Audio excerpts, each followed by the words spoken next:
رسول اللہ صلی اللہ علیہ وسلم نے سچ فرمایا ہے کہ شکر گزاری ایک انسان کی فہم و بصیرت کی ایک علامت ہے۔ امام شعبی رحمت اللہ علیہ فرماتے ہیں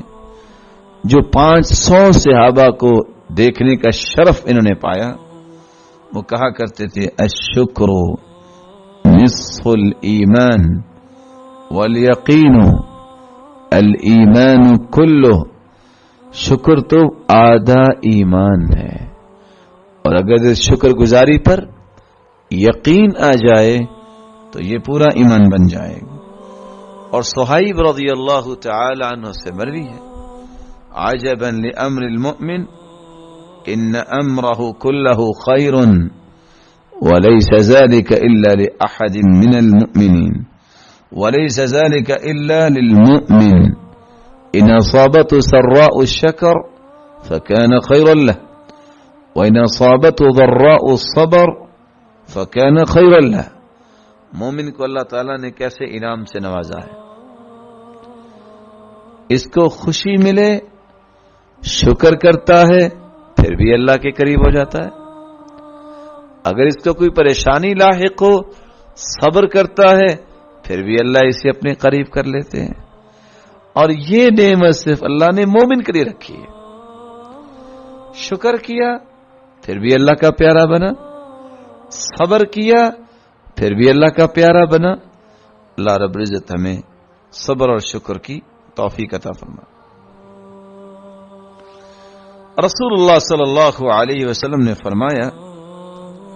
اذا قال الرجل لأخيه جزاك الله خيرا فقد ابلغ في الثناء، جب کوئی شخص کسی کے ساتھ نیکی کرتا ہے، خیر خواہی کرتا ہے، ہمدردی کرتا ہے، تو اس کو چاہیے کہ وہ کیا کہے، جزاک اللہ خیرا، اللہ تجھے اس کا اچھا بدلہ دے۔ اور جس نے یہ لفظ استعمال کر دیے اس نے واقعتاً تعریف کا حق ادا کر دیا۔ رسول اللہ صلی اللہ علیہ وسلم نے سچ فرمایا کن قانعا تکن اشکر الناس۔ ایک شخص اللہ کے رسول صلی اللہ علیہ وسلم کے پاس آیا، سوال کرتا ہے یا رسول اللہ صلی اللہ علیہ وسلم، میرا جی چاہتا ہے میں پوری کائنات سے بڑا شکر گزار بنوں، کیسے بن سکتا ہوں؟ جیسے ایک صحابی نے 2 سوال کیے تھے، میں پوری کائنات سے نیک بننا چاہتا ہوں، آپ نے فرمایا بن سکتے ہو، اتق المحارم تکن اعبد الناس،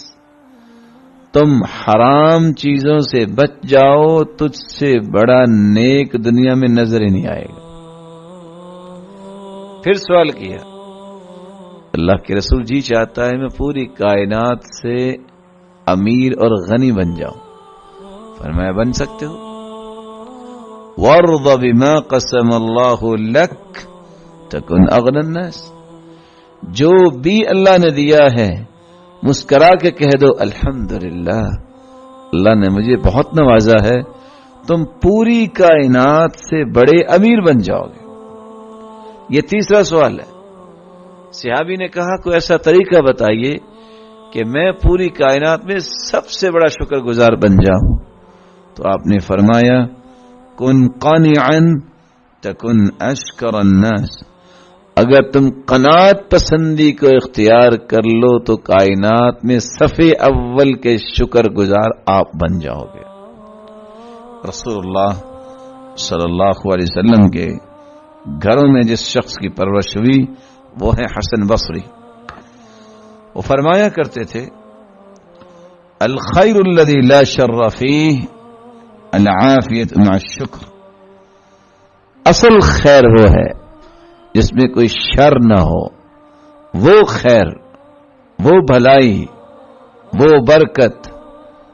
حقیقی نعمت ہے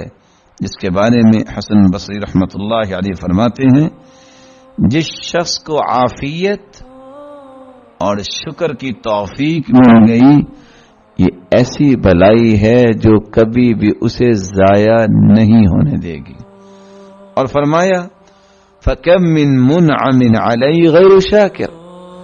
کتنے لوگوں کو اللہ تعالیٰ بہت سارے انعامات سے نوازتے ہیں لیکن وہ شکر ادا نہیں کرتے.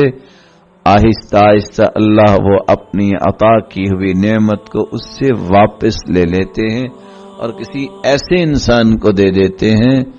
جو اس کا شکر کرنے والا ہوتا ہے. رسول اللہ صلی اللہ علیہ وسلم نے فرمایا ما انعم اللہ علی عبد من نعمت فی الدنیا، جس شخص کو اللہ نعمت سے نواز دے دنیا میں، فشکرها للہ، اور وہ اللہ کا شکر کرتا ہے، وتواضع بها للہ، اور اس کے اندر تواضع عجز و انکساری آ جاتی ہے اللہ کے لیے، الا اعطاہ اللہ نفعها فی الدنیا، اللہ کے دو وعدے ہیں، اس تواضع اور اس شکر پر اللہ تعالی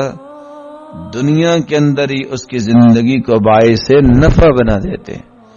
وَرَفَعَ لَهُ دَرَجَةً فِي الْآخِرَةِ، اور آخرت میں بھی اللہ رب العزت اس کے درجات کو بلند فرما دیں گے. اور جو شخص اللہ کی دی ہوئی نعمت پر شکر ادا نہیں کرتا، تواضع اور عزت انکساری نہیں کرتا، بلکہ تکبر، گمنڈ، غرور، اس طرح کے مذموم جذبات اپنے اندر پیدا کر لیتا ہے، الا منعه اللہ نفعها فی الدنیا وفتح له طبقات من النار، اللہ رب العزت اس کو دنیا میں برکتوں سے محروم کر دیتے ہیں اور جہنم کے طبقات اس کے لیے کھول دیے جاتے ہیں. اللہ رب العزت ہمیں محفوظ فرمائے. اللہ کے دین کی دعوت اور لوگوں تک پہنچانے کے لیے اس ویڈیو کو ضرور لائک، شیئر، کمنٹ اور سبسکرائب کریں.